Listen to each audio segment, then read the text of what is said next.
आज आपण पाहणार आहोत टमाट्याची आंबट गोड चटणी. तर उन्हाळ्यामध्ये सहसा खूप जणांना काहीच खावं वाटत नाही. तर नक्कीच तुम्ही ही चटणी करून पहा, तुम्हाला नक्कीच आवडेल. तर सुरुवातीला मी ऑइल टाकत आहे. तुमच्या आवडीनुसार तुम्हाला जास्त चटणी करायची असेल तर तुम्ही जास्त ऑइल टाकू शकता. ते मी 2 ते 4 टेबलस्पून ऑइल टाकलेलं आहे. जे आपण रेग्युलर यूज करतो तेच ऑइल आहे. आणि त्यानंतर त्यामध्ये मोहरी टाकलेली आहे. 1 छोटा टेबलस्पून मोहरी टाकलेली आहे आणि व्यवस्थित आपल्याला ती कडू द्यायची आहे. तेल थोडं गरम करून घ्यायचं आहे आणि त्यानंतर मोहरी टाकून द्यायची आहे. व्यवस्थित कडू द्या. व्यवस्थित कडल्याच्या नंतर 1 छोटा कांदा मी व्यवस्थित बारीक कट करून टाकलेला आहे.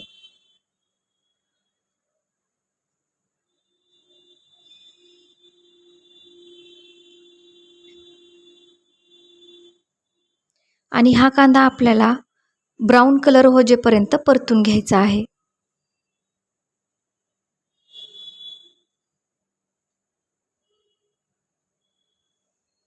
तेल छान गरम होऊ द्यायचे आणि त्यानंतरच आपल्याला पुढची प्रोसिजर करून घ्यायची आहे.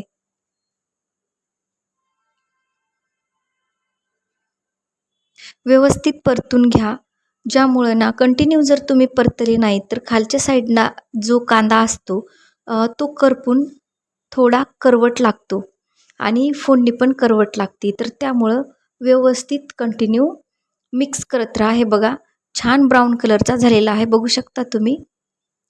त्यानंतर मी लसण टाकलेलं आहे आणि लसणचं जे कूट आहे ते खलबत्त्यामध्ये बारीक कट करून टाकलेलं आहे.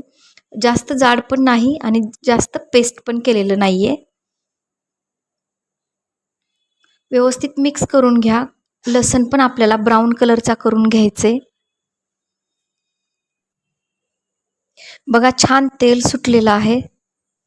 कांदा छान फ्राय झाल्याच्या नंतर आणि लसण पण छान ब्राऊन कलर आल्याच्या नंतर त्यामध्ये आपल्याला टोमॅटोज टाकायचं आहे.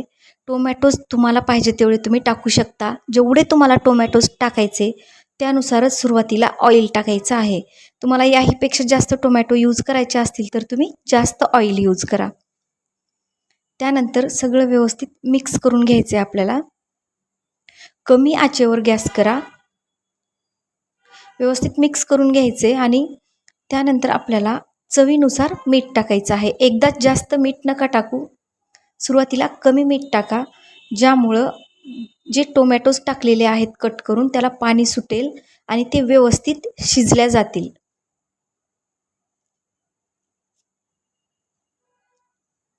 तर त्यामुळं आपल्याला थोडंसं मीठ टाकून घ्यायचं आहे आणि परत आपल्याला व्यवस्थित मिक्स करून घ्यायचं आहे.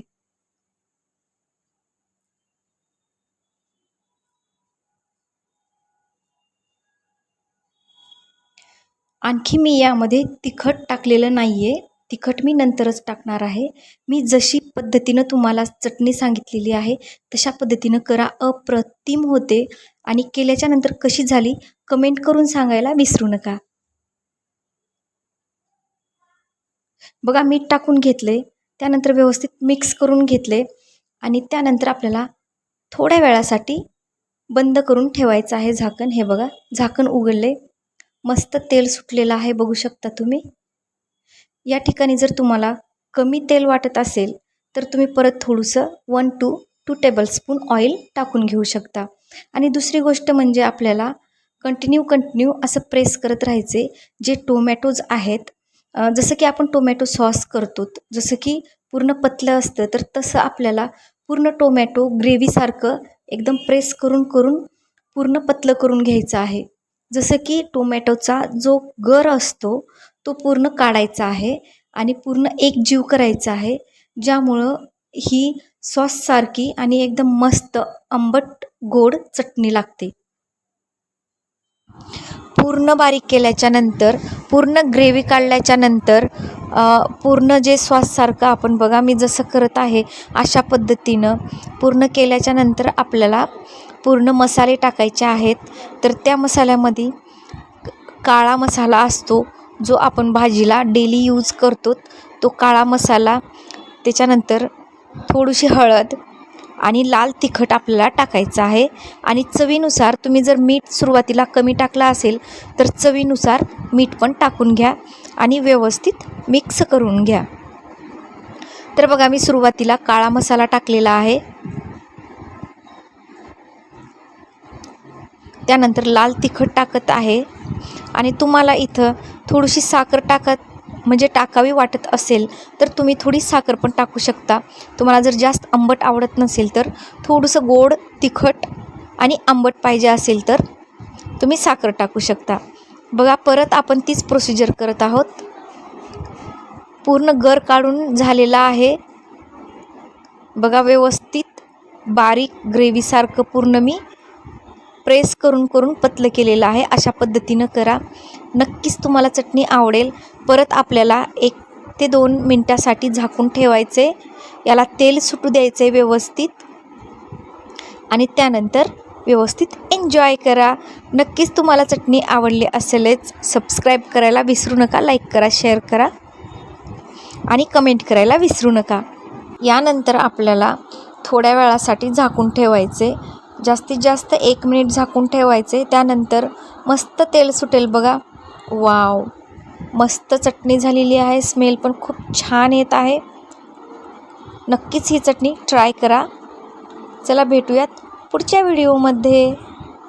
या चटणीमध्ये शेंगदाण्याचं कूट टाकत नाहीत, पण तुम्हाला हवं असेल तर तुम्ही शेंगदाण्याचं कूटही टाकू शकता.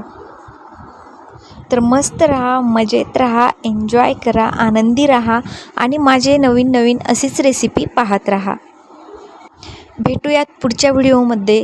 तोपर्यंत थँक्यू.